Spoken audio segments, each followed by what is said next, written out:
थोड़ा सा पावर पे बात करेंगे। शुरुआत उससे करना चाहेंगे आपके साथ कि पावर को लेके अभी आपका व्यू क्या है। अभी हम लोग बात भी कर रहे थे, अदानी पे बात हुई, मैं दोबारा आपसे पूछूंगा कि पावर पे अभी क्या एनर्जी ऐसा सेक्टर हो सकता है जहाँ पे थोड़ा दम, थोड़ी कोशिश करनी चाहिए इस गिरावट के अंदर। आपका व्यू क्या है और आपका फेवरेट काउंटर कौन सा होगा? सर मैं समझता हूं कि ट्रांसमिशन से ज्यादा इंपॉर्टेंट बन जाएगा जनरेशन। हमें फोकस करना चाहिए जनरेशन पे अभी।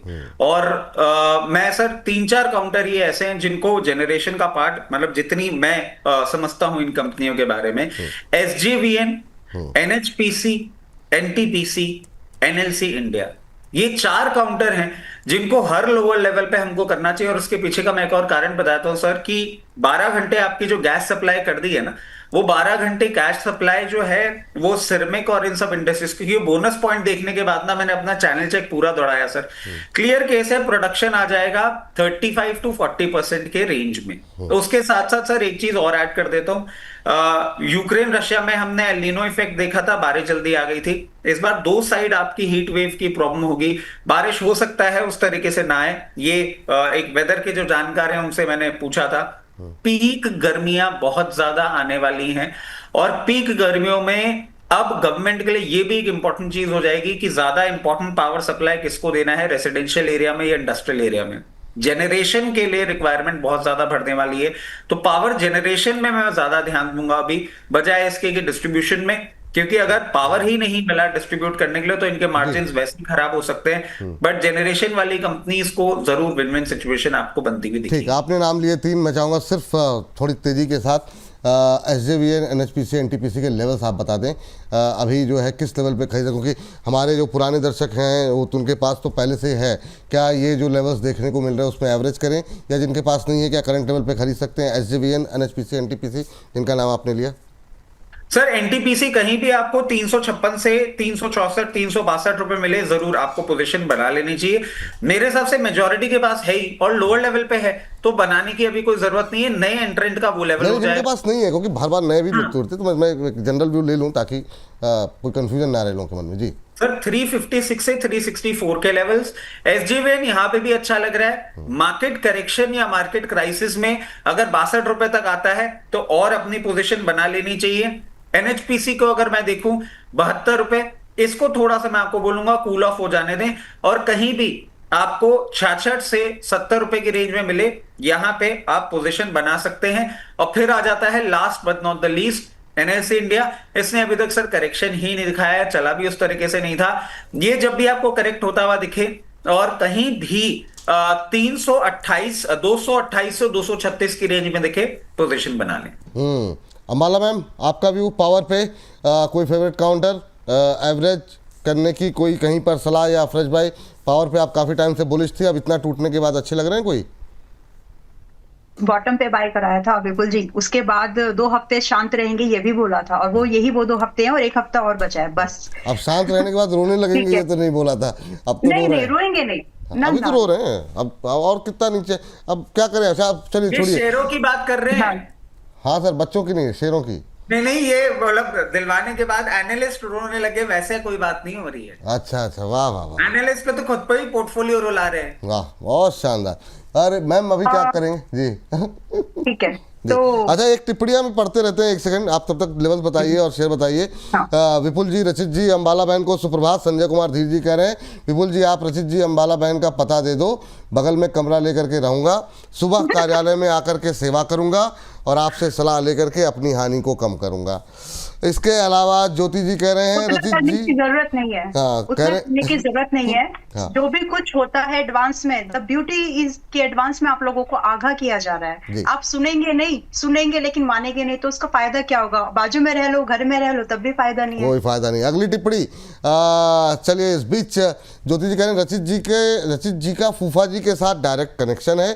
सर फूफा जी को बोलिए थोड़ा रेस्ट कर लें, पूरी दुनिया को तकलीफ दे रहे हैं। चलिए, तो ये बात टिप्पणी थी। अंबाला मैम, अब सिर्फ 3-4 मिनट बाकी हैं, तो मुझे थोड़ा सा फास्ट चलेंगे हम लोग जी पावर पे। तो Coal India conventional method of energy, Coal India पर आज बाय करने का मेरा फिर से, वैसे तो मैं इसको 420-25 पर ऑलरेडी रिकमेंडेड है, लेकिन पता नहीं 420-25 आएगा कि नहीं आएगा, इसलिए 50% एक्सपो दोबारा आएगा नहीं, आई मीन तो इसलिए 50% एक्सपोजर पर कोल इंडिया 437 के पास भी बाय कर सकते हैं, और बचा हुआ 50% सिर्फ 415 पे ही डालना, उससे पहले नहीं। रही बात स्टॉप लॉस, तो 395 का स्टॉप लॉस बेयर मिनिमम है जो रखना है। इसके अगेंस्ट जो टारगेट्स आ सकते हैं विपुल जी, वो 475 ऑनवर्ड्स अप टू 520 है, and the view is only for 4 months. तो ये एक पॉसिबल है, मतलब ये एनर्जी का जो सब कुछ चल रहा है कोल इंडिया, उसका सब्स्टिट्यूट के तौर पर फिलहाल एनर्जी सप्लाई के लिए काम आ सकता है, जो घरेलू डिमांड होती है उसको पूरा करने के लिए एनर्जी का। ठीक, तो ये बात खाली एक कोल, अडानी पावर, हाँ जी, अडानी पावर को ऐड कर सकते हैं, मतलब इसको आज के भाव पर 138 के पास में है, अप टू 125 भी ऐड करना है, उसी हिसाब से प्लानिंग करो। एक समय ऐसा आ सकता है, प्रोबेबिलिटी में अगर उसको जस्ट बताना हो, so like 35% still there is a probability कि अगर वो 125 पर आए तो वहां पर आप एडिशन कर सके, क्योंकि कई बार होता है कि क्या आएगा कि नहीं आएगा, इसलिए मैंने आपको there is a probability and up to 35 according to my analysis. तो आज भी अडानी पावर को बाय कर सकते हैं, 138 पर एवरेज भी कर सकते हैं, लेकिन 125 आ सकता है, उसकी तैयारी रखिएगा। Stop loss will be like 105 and possible target will be starting from 170 nearly 210। ठीक, ये दो काउंटर मैम की तरफ से निकल के आए पावर के अंदर। चलते हैं, आगे बढ़ते हैं, और काफ़ी क्वेरीज थी, थोड़ा सा ऑटो पे बात हुई थी, लेकिन ऑटो अभी थोड़ा छोड़ते हुए डिफेंस पे बात कर लेते हैं। सर, बहुत लोग कह रहे हैं आज डिफेंस क्यों गिर रहा है, अब मैंने देख रहा था बहुत सारी टिप्पणियों में लोग कह रहे थे कि आज तो नहीं टूटना चाहिए, अब वॉर पे लग रहा है लोगों को कि एक तरफा रैली रहनी चाहिए। लेकिन ठीक है सर, इस गिरावट में जो आज की गिरावट है 3-4% जो टूटे हुए हैं, मझगांव BL जो है 3.25% नीचे, कोचिन शिपयार्ड 2.25% नीचे, 2-3 क्या चुन सकते हैं इस गिरावट में या नहीं चुन सकते हैं? डिफेंस पे लेकर के आपका व्यू क्या रहेगा अभी? सर देखिए, डिफेंस में मैं बहुत बुलिश हूं, और जो सिचुएशन बनती हुई दिख रही है वो ऐसी ही कर रही है। बस एक डर लगता है सर, आप अंबाला मैम के सामने बैठा देते हैं और फिर मैं HL की बात करता हूं तो उनके 3500 के लेवल याद आ जाते हैं, बट मेरे को पता नहीं क्यों HL बहुत अच्छा लग रहा है। हर फॉल पे HL खरीदना है, HL बहुत बहुत बहुत अच्छा लग रहा है।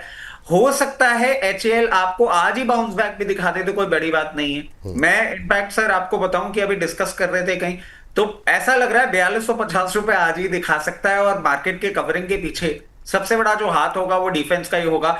भारत इलेक्ट्रॉनिक्स हायर लेवल से करेक्ट कर रहा है, कर लेने दीजिए। मैं कहता हूं मार्केट करेक्शन में अगर कहीं भी 424 428 की रेंज में खरीद लीजिएगा, जिनके पास है वो बने रहे। भारत डायनेमिक्स भी अच्छा लग रहा है, बट लोअर लेवल पे कहीं भी 1180 से 1240 की रेंज में दिखे, ये भी अच्छा लगता है, इसमें भी पोजीशन बना सकते हैं। Mazagon dock sir super bullish हूं, हाई लेवल से थोड़ा सा करेक्ट हुआ है, बट कोई प्रॉब्लम वाली बात नहीं है। इन लेवल्स पे अच्छा लगता है। कोचिन शिपयार्ड 1380 आ जाए, अच्छा लगता है। भारत फोर्ज बहुत ज्यादा मूव कर गया है, इसमें थोड़ा सा करेक्शन का वेट करेंगे। ये लोअर लेवल्स पे कहीं भी आपको 1480 1500 की रेंज में दिखेगा, तब पोजीशन बनाएंगे। ठीक, आज यहाँ पर अच्छा किया, मुझे तो लग ही रहा था कि कहीं अगर आपने बाय कॉल दिया तो अभी थोड़ी देर पहले अंबाला जी ने यहाँ पर सेल कॉल दी है, तो फिर वो लोग जो है कंफ्यूज हो जाएंगे, माफ़ कीजिएगा। अंबाला में डिफेंस पे आपका व्यूज बहुत संक्षेप में, लेवल्स जी। डिफेंस में कुछ अच्छे काउंटर्स आज भी एक्यूमुलेशन के तौर पर देखिए, एंड जो आपका व्यू है वो आप इन्वेस्टर के तौर पर रहो। 4 हफ्ते से लगातार बोल रही हूँ, ट्रेड करके पैसा नहीं बना पाओगे, फंस जाओगे। अब इससे ज्यादा क्लियर तो नहीं बोल सकते बिल्कुल जी। तो BDL इज लाइक अभी 1318 के आसपास में है। अगर आपको स्विंग ट्रेड का टारगेट हो गया, अगर आपको इन्वेस्टमेंट करनी है अब यहाँ से, ओके अगर आपको यहाँ से इन्वेस्टमेंट करनी है तो सिर्फ 20% बाय करना, बिकॉज एक भाव है जो आए तो मतलब it's like very good price. 1100 के आसपास जिस दिन मिले उस दिन बचा हुआ पैसा डाल लीजिएगा, बट आज मैं 20% से ज्यादा एडिशन करने की सलाह यहाँ पर नहीं दे पाऊंगी। बाकी पारस एंड आइडिया फोर्ज पर मैं बुलिश हूँ। मेरा व्यू यहाँ पर अगले 6 महीने के हिसाब से मैं देख रही हूँ कि इसमें एक मूवमेंट कंटिन्यू होगा। पारस अभी भी खरीद सकते हैं करंट लेवल पे, मैं उसमें पोजीशन हूँ, लेकिन अगर आपको लेवल नहीं देखना है, सिर्फ आउटलुक देखना है इन्वेस्टर्स के तौर पर, तो आप अपना डिसीजन एक बार रचित जी से वेरीफाई करा लीजिए आइडिया फोर्ज के बारे में। पारस डिफेंस एंड आइडिया फोर्ज आप एक बार देख लीजिए इनकी क्या राय है। अगर वो हाँ बोलते हैं, मतलब जो भी उनका व्यू है आप देख सकते हैं। अदर देन दैट BDL के साथ साथ कुछ ऐसे काउंटर्स भी देखिए जो इस दिशा में चले, अगर मूवमेंट तो बढ़ेंगे। उसमें डेटा पैटर्न का एक नाम है, अगर नहीं पोजिशन हो तो बाय कर सकते हो 3500 के आसपास, और अगर हो तो होल्ड योर पोजीशन। ठीक सर, जरा ये 3 लेवल और देख लीजिए सर जरा। पारस डिफेंस, आइडिया फोर्ज और डेटा पैटर्न मुझसे मिस हो गया था, क्योंकि डेटा पैटर्न पे सवाल आज बीच में कुछ की रैली आ गई तो इसलिए लोगों की पोजीशन ज़्यादा, तो काफ़ी सवाल थे उस पर। ये सर सर देखिए, पारस डिफेंस जिनके पास है वो तो बने रहेंगे, कोई प्रॉब्लम वाली बात नहीं लग रही है। एक अच्छे मोमेंटम में रहा है, फर्दर अपमूव भी आ सकता है 765 रुपए तक, वहां पे ये अपमूव एक बार अरेस्ट हो सकता है और फिर एक करेक्शन आएगा। जब करेक्शन आएगा तो 668 के आसपास मिलेगा, वहां पे फ्रेश पोजीशन बनाएंगे। जिनके पास है अभी रैली को आराम से राइड करें। आइडिया फोर्ज अच्छा लग रहा है, बहुत कंफर्टेबली मेंटेन कर रहा है अपने 50 डे मूविंग एवरेज के ऊपर। 200 डे मूविंग एवरेज जो कि 474 रुपए निकल के आता है, वहां तक का एक मूव करेगा तो उसको ब्रीच करने के बाद ही अपसाइड आएगा, जो कि अभी करंट मार्केट कंडीशन में थोड़ा सा मुश्किल लग रहा है। जिनके पास है बने रहें, जिनके पास नहीं है तो थोड़ा सा इंतजार कर लें। जैसे ही ये ऊपरी लेवल से कूल ऑफ करेगा, 410 416 ऐसे लेवल पे आता है, वहां पे देखेंगे कि पोजीशन बनानी है या नहीं। अब आ जाते हैं डेटा पैटर्न्स पे। देखिए सर, बहुत ज्यादा चल गया। अब मैं डेटा पैटर्न्स के कंटिन्यूसली एक चीज कह रहा हूं कि जिस तरीके से ये भाग रहा है, थोड़ा सा अब फ्रेश पोजीशन लायक तो नहीं बचा है। हाँ, जिनके पास है वो फॉर द टाइम बीइंग अपनी पोजीशन मेंटेन करें और इसमें एक स्टॉप लॉस लगा लें। 3495 रुपए चल रहा है, 3360 3360 के स्टॉप लॉस के साथ अपनी पोजीशन राइट करें। हो सकता है 3580 3620 रुपए ये आपको दिखा दे। फ्रेश पोजीशन अभी नहीं, कूल ऑफ करने दीजिए, उसके बाद कूल ऑफ करने दीजिए उसके बाद। चलिए आगे बढ़ते हैं। पावर हो गया, डिफेंस हो गया, आईटी से तो अब दूरी रहना, आईटी की तो बात ही अभी रहने देते हैं। ऑटो को लेकर के मैं पूछ रहा था अंबाला मैम, ऑटो को लेकर के क्या व्यू है आपका? बहुत 30 सेकंड के अंदर कोई व्यू है आपका? 2 महीने का व्यू अगर आपका है तो बेच दो। अगर आप इन्वेस्टर हो तो वैल्यू पिकिंग देखो। जो स्टॉक्स अभी आपको बहुत ओवरबॉट है बेच दो। उसमें से Eicher motor, MRF, Bharat forge जैसे स्टॉक्स है जहां पर अभी 2 महीने के नजरिए से महंगे हैं। कितने करेक्ट हो सकते हैं? अप टू 7%, 15%, 7% से लेकर के 15% तक। रजनी सर, ऑटो पे आपका व्यू क्या होगा? अभी सिचुएशन और खराब होने वाली है, आज जिस तरीके से सबसे ज्यादा टूटने वाले सेक्टर्स में है ये। सर चला भी सबसे ज्यादा ही था तो करेक्शन आना लाजमी है। और मैं ये कहूंगा कि देखिए, अगर आप लॉन्ग टर्म इन्वेस्टर हैं अभी बेचिए मत, थोड़ा सा एक बार होल्ड कर लीजिए।